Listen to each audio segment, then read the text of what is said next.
Okay, so here's the second part of the discussion for the AP Chem Summer Review assignment. This covers most of pages 3 and 4 from your packet. And at the very bottom of page 2 starts question 4, which is some more stoichiometry practice. Hydrogen gas and bromine gas react to form hydrogen bromide gas. And so the first part asks for you to write the balanced equation for this reaction. So our two reactants, hydrogen gas, remember hydrogen's a diatomic, reacts with bromine gas, also a diatomic, to create hydrogen bromide gas. Okay, so we have the skeletal reaction here now. Is it balanced? No, we have two hydrogens and two bromines on the reactant side, so we need two of each on the product side. So the coefficients would be 1, 1, 2. So that takes care of part A. Part B tells us that if you have 3.2 grams of hydrogen reacting with 9.5 grams of bromine, which of those is the limiting reactant? So again, you need your balanced reaction, hydrogen gas plus bromine gas would yield 2 moles of hydrogen bromide gas. And next we're going to underline what we know. We have 3.2 grams of hydrogen and 9.5 grams of bromine. Now, in order to determine the limiting reactant, you have to compare the number of moles of each reactant that you have and then use the balanced equation and look at the mole ratios. In this case, the mole ratio between the reactants is a 1-to-1 ratio. So in this case, it's going to be very simple. We'll just have to look at the total number of moles of each reactant we have to make that decision. So let's go ahead and figure out how many moles of hydrogen we have. So 3.2 grams of hydrogen, which is a diatomic, and we know that 1 mole of hydrogen weighs 2.016 grams, and so this gives you about 1.58 moles of hydrogen. Now notice I have 2 sig figs here, but I've gone ahead and carried an extra one out here just in case I need to make an intermediate calculation. All right, next I have 9.5 grams of bromine. Just by looking at this, I know that bromine is a much heavier element than hydrogen, and so my guess is that bromine is going to be the limiting reactant. But if you need to do a calculation to prove it to yourself, go ahead and do so. 1 mole of diatomic bromine is much, much, much heavier. It weighs 159.8 grams or so. So 9.5 grams of that would give you 0.059 moles of bromine. Okay. Now, since these are used up in a 1-to-1 ratio, meaning that 1 mole of hydrogen requires 1 mole of bromine, well, it's very obvious that we have much less bromine than hydrogen. So this is our limiting reactant, which means that this is the excess. All right, let's move on to part C. How many grams of hydrogen bromide gas can be produced using the amounts in B? Okay, so we had hydrogen gas plus bromine gas yields 2 moles of HBr. And we had something like 1.58 moles of this and 0.059 moles of the bromine. We know that this is our limiting reactant, and so the limiting reactant is what dictates how much product you can make. So we're going to use the number of moles of the limiting reactant that we have, apply the mole ratio, which is a 1-to-2 mole ratio, to figure out how many grams of the product we can make. So 0.059 moles of diatomic bromine. Since we already have the number of moles from the previous part, we can go ahead and just apply the mole ratio.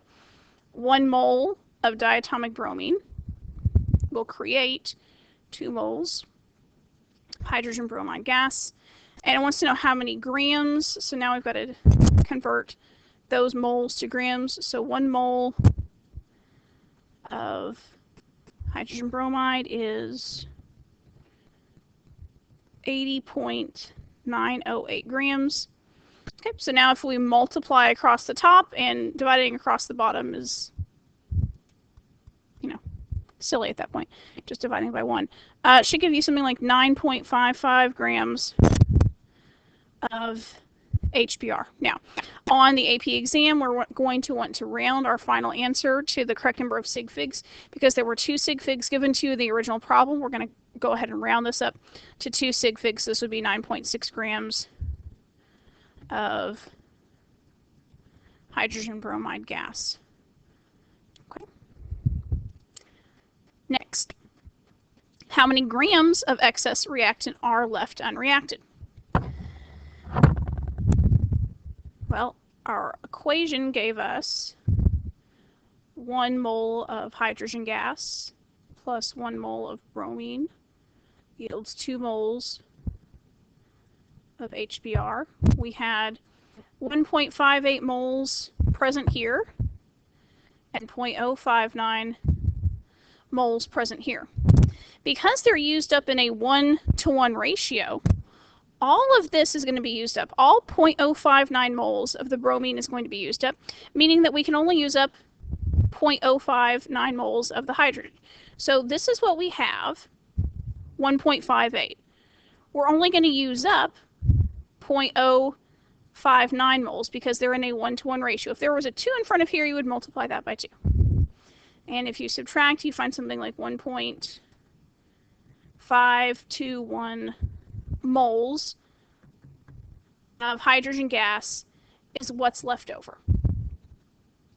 With this number of moles of hydrogen that you have left over, now you can figure out how many grams you have. So 1.521 moles of hydrogen. Again, I'm keeping excess sig figs here. I can round it at the end, that's fine. 1 mole of hydrogen gas is 2.016 grams. So multiply and you should get something like 3.066 grams of hydrogen. And again, the original problem had 2 sig figs, so I'm going to keep 2 sig figs. I'm going to keep to the 10th place. That 6 tells us to round up. 3.1 grams of hydrogen.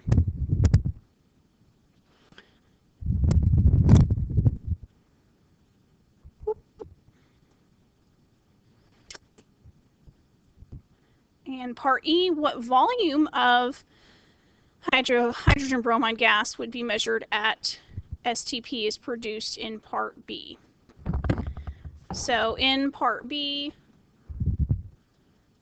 still have the same reaction. Hydrogen gas plus bromine gas yields 2 moles of hydrogen bromide gas. We know that we have the 1.58 moles of hydrogen, the 0.059 moles of bromine.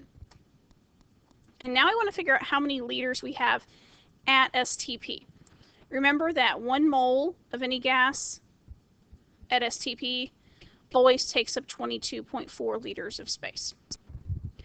So we can just do some simple stoichiometry here. We know how many moles of bromine we have. We can figure out how many moles of this HBr we have, and then convert that to liters at STP. So 0.059 moles of diatomic bromine. And now we can apply mole ratio. 1 mole of bromine makes 2 moles of hydrogen bromide. And 1 mole of HBr gas at STP is going to give you 22.4 liters. So if you multiply across the top and divide across the bottom, you should get something like 2.64 liters of hydrogen bromide at STP. Again, there were 2 sig figs in the original problem, so you could round this to 2.6 liters. And that would be fine. On the AP exam, they'll give you plus or minus 1 sig fig leniency in your answer, so you're not, going to be heavily penalized if you miss that, but you do need to be within 1 sig fig. Okay. All right, next we're ready for question 5. When you have ammonia gas, oxygen gas, and methane gas, the products are hydrogen cyanide gas and water, right? The balanced chemical equation for this reaction. So starting with part A, the ammonia gas, NH3, plus oxygen gas, that's a diatomic, O2. Methane, it tells you, is CH4, but you should know that. And the products are hydrogen cyanide. Cyanide is one of the polyatomics you should know that carries a -1 charge. So hydrogen cyanide gas and water. And it's probably okay for you to assume that it's a liquid, but it could be a gas as well. Next, you need to balance this. I could show you the balancing part of this, but for time's sake, I'm assuming that you can balance these things at this point. It should be 2, 3, 2, 2, 6. Okay. Next, part B. Calculate the mass of each product. So these are our products over here. So we want to know what each of these products' masses will be if you have 225 grams of oxygen and it's reacted in excess with the other two reactants. So that means we've got plenty of ammonia and methane in order to make this reaction go to completion, so we don't have to worry about this being a limiting reactant problem. So we're really doing 2 parts here. We want to figure out if we have 225 grams of oxygen, how much hydrogen cyanide can we make? And if we have 225 grams of oxygen, how much water can we make? So we'll do 2 separate problems here. And this is just simple stoichiometry. Since we already have it balanced correctly, it's, you can easily apply the mole ratio. So first up, we have 225 grams of oxygen. We need to convert that to moles. So 1 mole of diatomic oxygen weighs 32 grams. And next, since we're in grams cancel out, we have moles. Now we're ready to go from moles of oxygen to moles of hydrogen cyanide. And so 3 moles of O2 make 2 moles of hydrogen cyanide. And we want to figure out how many grams we have. So last step, 1 mole of hydrogen cyanide weighs something like 27.029 grams. So if you multiply across the top and divide across the bottom, you should get something like 126.7 grams of hydrogen cyanide. Now, since it originally had 3 sig figs in the problem, we'll go ahead and round that to 127 grams of hydrogen cyanide gas. Okay, we'll do the same thing with the other product, water, 225 grams of oxygen. It's going to be set up essentially the same way. The part that will change, of course, is the mole ratio, because we have a 3:6 mole ratio here. Let's see, 1 mole of oxygen gas is 32 grams. And now we have 3 moles of oxygen gas will make 6 moles of water.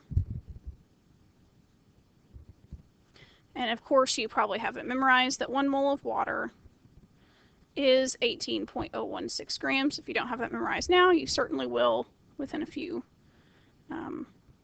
weeks. Go ahead and multiply across the top and divide across the bottom. You should get something like 253.35 grams. Again, we're going to round that to 3 sig figs, so that would be 253 grams of water. Okay. Next step. If the actual yield of the experiment is 105 grams of HCN, calculate the percent yield. Okay, in the last part of the problem, we found that the theoretical yield, stoichiometrically, was 127 grams.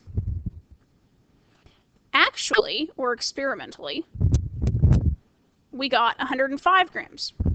What's our percent yield? Well, remember that your percent yield is calculated by taking your experimental or your actual yield and dividing it by theoretically what you should have yielded.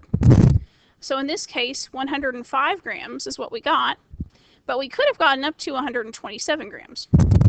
So when you take 105 and divide it by 127, you should get something like about 83% yield. Now, is that good or not? It depends on the process that you're using. Okay, next part, we're done with stoichiometry. It has to do with chemical reactions. There are 6 or 7 main types of reactions. The 7th, of course, is redox that we talked about at the end of the course in honors last year. But let's go through these. So the first thing that you might see is a hydroxide ion, and you might be thinking, ooh, this could be an acid base, but then you look at the next reactant and you notice that there's not an H there to make it an acid. So this is actually just a double displacement reaction. In number 2, we have a hydrocarbon, and it's being burned in oxygen, making the telltale carbon dioxide and water. So this is clearly a combustion reaction. In part 3, you'll see that we have a single element by itself, and it displaces another like metal, and so this is going to be a single displacement. In number 4, you see the hydroxide again. You're thinking, oh, okay, this could be an acid base, but no. Again, this is just going to be a double displacement. In number 5, finally we get to an acid base. You have your hydroxide, and then you have your hydrogen there to make your water and your salt. So this is a classic acid-base reaction. In part 6, this is synthesis. 2 simpler elements combined to make something more complex. And in number 7, this is going to be decomposition. It's the opposite of 6. You take something more complex and break it into smaller parts.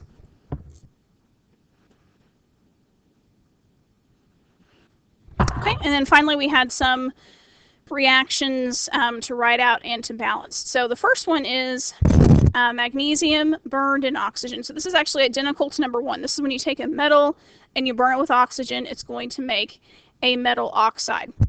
The metal oxide that it produces is magnesium oxide, and when you balance it, the coefficients should be 2, 1, 2. Next, you have hydrogen gas and nitrogen gas. This should be something that you recognize. It's number 6, a few nonmetals combined together, but you should recognize this as the Haber process. Hydrogen gas plus nitrogen gas makes ammonia. Number 3, sulfur burned in complete combustion. So here we have a nonmetal and oxygen makes a nonmetallic oxide. A lot of times sulfur is S8, and so I went ahead and I didn't balance it, but I wrote it there as S8 plus oxygen yields SO2. So it's going to make sulfur dioxide gas. It's also okay to write it just like this. S plus O2 yields SO2.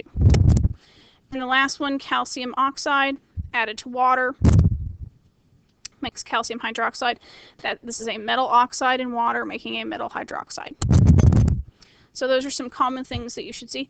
This is helpful when you're trying to predict what type of reaction and what products you're going to make in a reaction. Okay, and then here we have other decomposition reactions. The first one, we have barium hydroxide. So this is a metal hydroxide similar to number 2, and it's going to decompose into barium oxide and water vapor. And the next one, we have sodium carbonate. So this is going to be a metal carbonate, and when you heat it, it decomposes into the metal oxide, Na2O, and carbon dioxide gas. Okay, number 3, we have lithium chloride. That's a metal chlorate, and it decomposes into a metallic chloride and oxygen gas. All right, next we have electrolysis of aluminum oxide. So we've got a decomposition reaction produced by electricity, and so aluminum oxide's going to break apart into aluminum and the oxygen gas, just like in number 6. And then finally we have sulfuric acid gently heated, and so we have same thing as in number 4. Sulfuric acid decomposes into water and sulfur trioxide gas. Okay, so this completes the discussion of the last parts of your summer assignment. I hope you're excited for AP Chemistry. I am. I will see you on August 7th.